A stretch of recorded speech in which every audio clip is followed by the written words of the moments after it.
As he gazed off into the distance, towards the line where the ocean met the sky, Magneto's cape fluttered gently in the calm breeze that was drifting across the coast of the sentient island nation of Krakoa.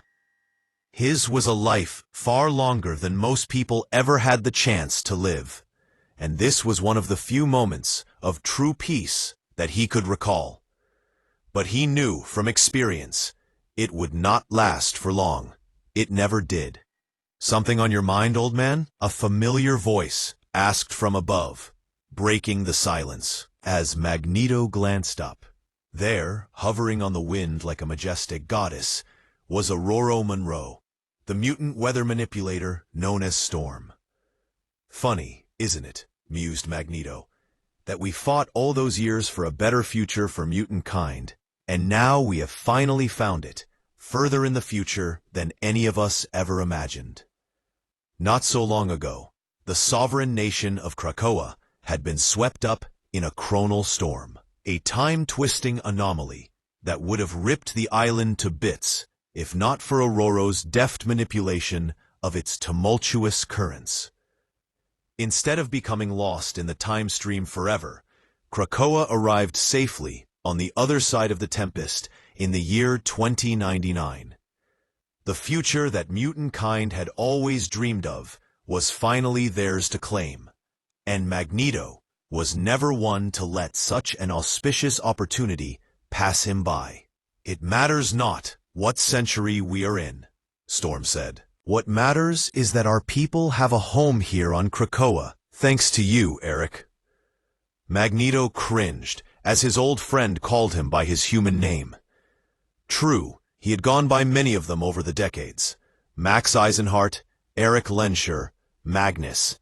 But they were monikers he had merely tolerated in order to better fit into a world where Homo sapiens still believed themselves in control. Here, in this new era, he could choose a name that spoke to who he truly was: Magneto, the mutant master of magnetism.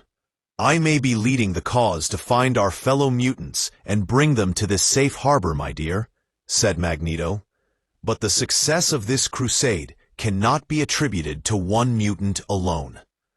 "You're damn right it can't, bub," a grizzled voice snarled from the edge of the jungle that bordered Krakoa's shore. Magneto and Storm both turned to see a familiar figure walking out of a newly blossomed Krakoan gate.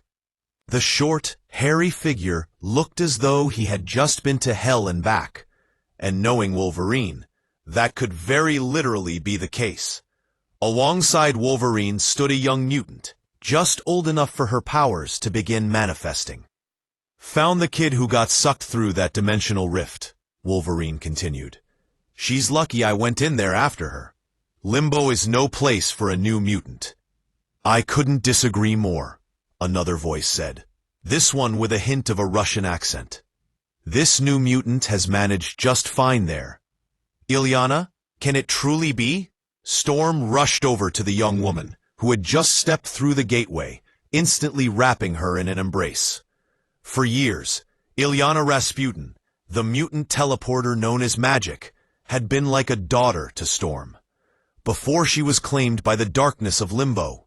Before, "Nice to see you too, Wind Rider," said Magic with an uncomfortable smirk. "It's been longer than I care to remember." Magneto stepped towards the new arrival, not embracing her, but examining her closely instead. There was something strange about her. It was clear that she had walked a far different path than the Illyana Rasputin of his world. This child had been hardened by the horrors of war, something to which Magneto himself could closely relate. "You are not the child we once knew," Magneto said, "but you are welcome here on Krakoa. All mutants are, regardless from where or when they hail." How about people who grew up thinking they were mutants, only to have their entire world turned upside down when they learned the truth years later? Magneto audibly gasped as the question was asked by another woman who had just arrived through the Krakoan gateway. His gaze instantly shifted over to her as she walked forward. Her every step stirred ripples across his memory, for he had been there when she had taken her very first ones so many years ago. Wanda. "Hello, Father," the Scarlet Witch said as she approached Magneto with a calm confidence that few had ever shown in his presence. She reached up and began to slowly remove Magneto's helmet, an action that would almost certainly be met with instant retaliation should anyone else attempt it. But Magneto stood as silent as solid steel, simply basking in the magic of his long-lost daughter's company. His stoic expression softened as Wanda leaned in and gave him a gentle kiss on the cheek. How can you be here?" Magneto managed to say. He could bend adamantium into any shape with his mutant power, but these simple words were somehow nearly impossible to form. "It took a bit of work," Wanda mused. "I'm not technically a mutant like you, after all, which means Krakoa wouldn't normally let me through its gates. But a touch of chaos magic did the trick. What I meant to say is, oh." Wanda's playful tone vanished faster than a stage magician's pet rabbit. "You're Wanda. She's gone, isn't she? I'm sorry. This must be difficult." "Quite the opposite," Magneto said, regaining his composure. "To see your face again, to hear your voice, to know that, somewhere in this vast multiverse, a version of you has thrived, is perhaps the least difficult thing I could ever conceive.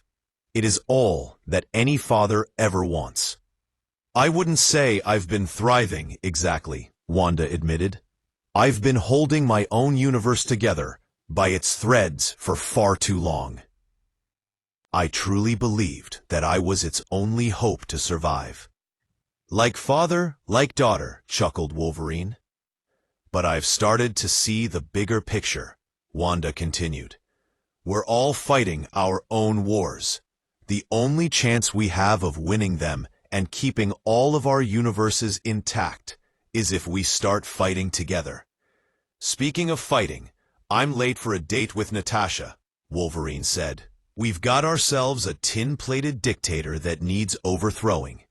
Magneto almost chastised Wolverine for entrenching himself in the petty squabbles between the humans of this era, but he paused for a moment and considered his daughter's words. Perhaps she was right. Perhaps his own war to preserve mutant kind was just one battle of many, all of them equally important. "Since Krakoa arrived in this future, my allegiance has been to mutant kind alone," said Magneto. "I felt it best to isolate our people in order to protect them. But your words inspire me, my dear. It is clear that no mutant is an island." "Except Krakoa, da," Magik chimed in playfully. "In order to commit to such an alliance, however, it must be a mutually beneficial one," Magneto continued. "There are still mutants out there, lost across space and time, who require our assistance in order to lead them home." "That sounds like the perfect task for a Sorceress Supreme," Wanda said. "But I'll require your help. As fond as I am of your classic look, I think we're in need of use a helmet that's a bit more functional." "Of course," Magneto said, raising his hand into the air. Within moments, tiny scraps of metal buried beneath the sand of Krakoa's beaches converged and reshaped themselves into a complex yet familiar device once worn by Charles Xavier himself, Cerebro. Old-school Cerebro was capable of tracking down mutants anywhere in the world, said Wanda. But a few arcane enhancements should expand the helmet's search area to include adjacent dimensions as well.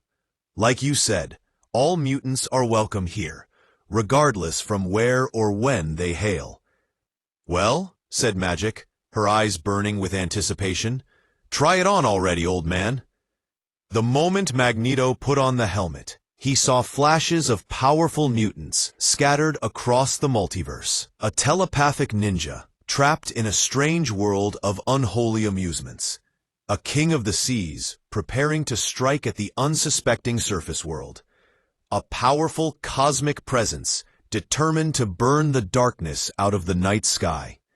And thousands more, each yearning to defy fate and to find their place in an ever-shifting cavalcade of timelines and realities.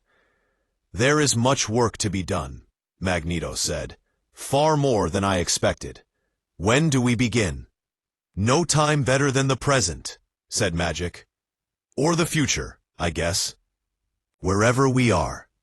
"You have given mutants a gift this day, Wanda," Magneto said proudly. "Your efforts will not be forgotten." "I'm going to hold you to that," Wanda replied. "And when the time comes, the army that you're about to gather may very well be the one that tips the balance in our favor.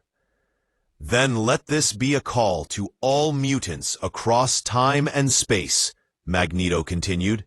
"The gates of Krakoa are open to them." In the words of a dear old friend, "To me, my X-Men,